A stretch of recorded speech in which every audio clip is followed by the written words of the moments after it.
Hivi karibuni kumejitokeza tabia ya baadhi ya watu na mashabiki wao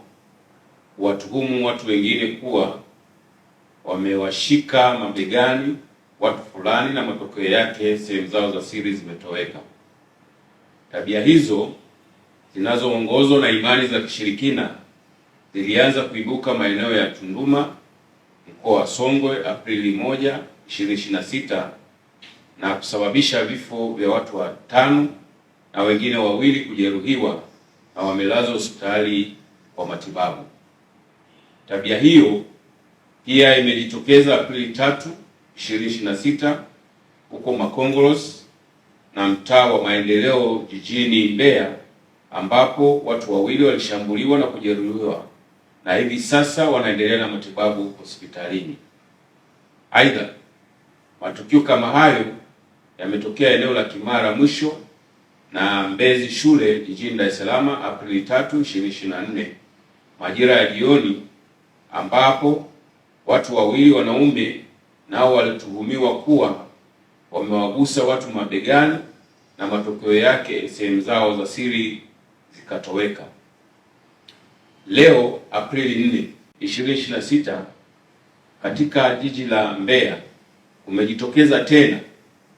matukio mengine 2 yaliyotokea eneo la Kabwe, wilaya ya Mbeya mjini, na Double-J Kalumburu, wilaya ya Kyela,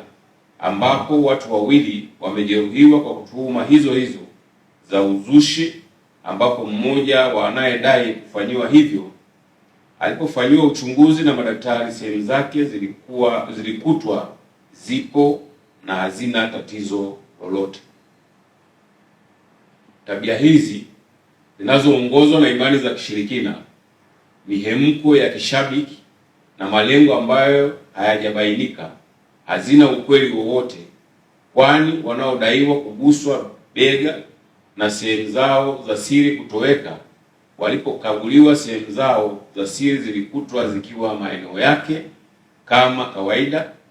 na maeneo mengine anayedaiwa kufanyiwa hivyo alipotafutwa hakuonekana, na wala waliokuwa wanashabikia na kuwa wazungumzaji wakuu wakielezea uzushi huo walipotakiwa kumuonyesha aliyechukuliwa sehemu za siri hakuweza kumuonyesha wala kutoa udhibitisho wa alichokuwa anaeleza kwa mbwembwe na kusambaza kwenye mitandao ya kijamii. Jeshi la Polisi linatoa onyo kali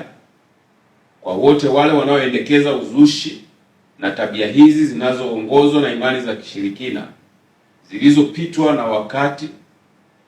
katika dunia hii ya sayansi na teknolojia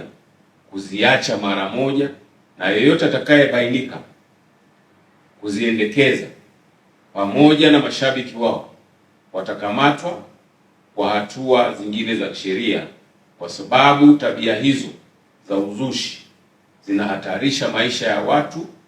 kama ambavyo imeshasababisha vifo vya watu 5 na majeruhi. Aidha,